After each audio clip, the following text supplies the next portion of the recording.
बिस्मिल्लाहिर्रहमानिर्रहीम। अस्सलाम वालेकुम। एक नई रेसिपी के साथ आपको वेलकम करते हैं।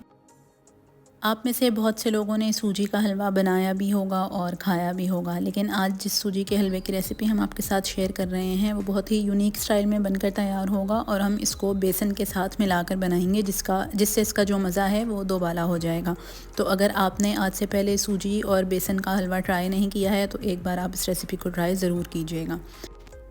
तो इस मज़ेदार से हलवे को बनाने के लिए मैंने 1 कप जो है वो चूज़ कर लिया था और उसी से ही मैंने तमाम चीज़ों का नाप लिया है। मतलब हमें पानी, सूजी, जो जो अज्जा इसमें जाएंगे वो सारे ही हमें उसी कप से नापने हैं।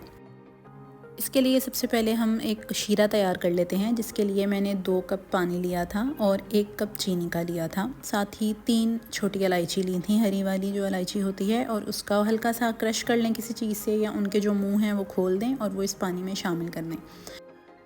हमें इस शीरे को बहुत ज़्यादा पकाना नहीं है, बस इसमें बॉयल आना शुरू हो जाएगा तो 1 मिनट तक हम इसको मज़ीद पकाएंगे और फिर इसको हम साइड पर रखकर नेक्स्ट स्टेप की तरफ चले जाएंगे। आप हमारे चैनल पर नए हैं तो ये रेसिपी देखते हुए चैनल को सब्सक्राइब कर दें और इस रेसिपी को शेयर करना बिल्कुल ना भूलें। शीरा तैयार हो गया तो मैंने एक हैवी बॉटम पैन लिया है और उसमें 3/4 कप यानी पौना कप देसी घी शामिल कर दिया है। आप घी, मक्खन, तेल कोई भी चीज़ ले सकते हैं, लेकिन असल फ्लेवर घी से ही आएगा।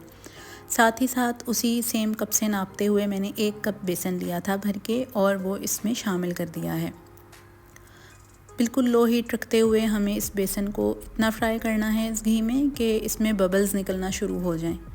जैसे ही ये गर्म हो जाएगा और बेसन में बबल्स बनना शुरू हो जाएंगे, हम इसमें 1 कप सूजी शामिल कर देंगे। वही कप है जिससे मैंने पानी का नाप लिया, चीनी का नाप लिया, बेसन का नाप लिया। उसी 1 कप को मैंने सूजी के साथ जो है वो फिल किया और सूजी भी इसमें शामिल कर दी जब हमारा ये बेसन अच्छे से गर्म हो गया। अब लो हीट रखते हुए ही हमें इन दोनों चीज़ों को भूनना है। मुसलसल चमचा जो है वो हम चलाते जाएंगे और ये बेसन और सूजी भूनते जाएंगे। हमें इस बेसन और सूजी को इतना भूनना है कि ये अच्छे से भून जाए। इसका कलर बहुत ज़्यादा हमें चेंज नहीं करना है। लो हीट पर भूनेंगे तो इसमें से हल्की हल्की खुशबू आना शुरू हो जाएगी और आप इसका टेक्सचर जो है वो देख सकते हैं कि भूनते भूनते इसमें से जो ऑयल है, घी हमने इसमें शामिल किया था, वो अलहदा होना शुरू हो गया है। तकरीबन 12 से 15 मिनट लगेंगे लो हीट पर इन दोनों चीज़ों को भूनते हुए। इसकी भुनाई जितनी अच्छे से होगी उतना ही मज़ेदार हलवा बनकर तैयार होगा। तो इस स्टेज पर हमें जल्दी नहीं करनी है, वरना बेसन और सूजी जो है वो जल जाएगा और टेस्ट ख़राब हो जाएगा हलवे का। अब लो हीट पे ही मैंने इसमें 3 खाने के चम्मच भर के सूखा दूध लिया था। इसको बिल्कुल हल्के से एक दफ़ा हमें मिक्स करना है। ध्यान रहे बहुत ज़्यादा ओवर कुक नहीं करना, वरना ये सूखा दूध जो हमने इसमें शामिल किया है ये जल जाएगा। सूखा दूध इसमें शामिल करेंगे, बहुत अच्छा मज़े का फ्लेवर आएगा। इसको हल्का सा मिक्स किया। अब जो शीरा हमने बनाकर तैयार किया था वो शीरा मैंने इसमें शामिल कर दिया है।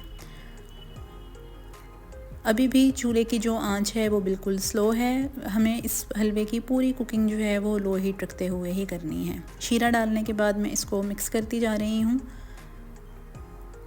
आहिस्ता आहिस्ता जिस तरह से इसकी भुनाई होती जाएगी, ये सारा जो शीरा है सूजी और बेसन अपने अंदर एब्जॉर्ब कर लेगा। तकरीबन 3 से 4 मिनट लगेंगे इसकी भुनाई करते हुए हमें।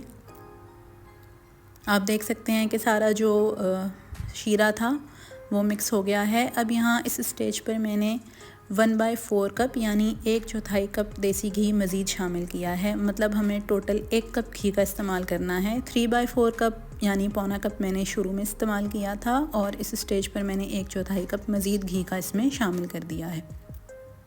इसको भी अच्छे से मिक्स करेंगे। इस स्टेज पर चूल्हे की आंच को मैंने थोड़ा सा मीडियम किया है और मज़ीद 1 मिनट इसको जो है वो अच्छे से भून लिया है मीडियम हीट करके।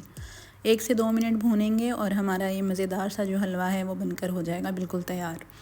आपकी मर्ज़ी है, आप इसमें कोई से भी ड्राई फ्रूट्स यूज़ करना चाहते हैं, कोकोनट डालना चाहते हैं, पिस्ते बादाम डालना चाहते हैं, किशमिश डालना चाहते हैं, जो मेवा आपको पसंद है आप इसमें शामिल कर सकते हैं। इवन आप इसमें मखानों का भी इस्तेमाल कर सकते हैं।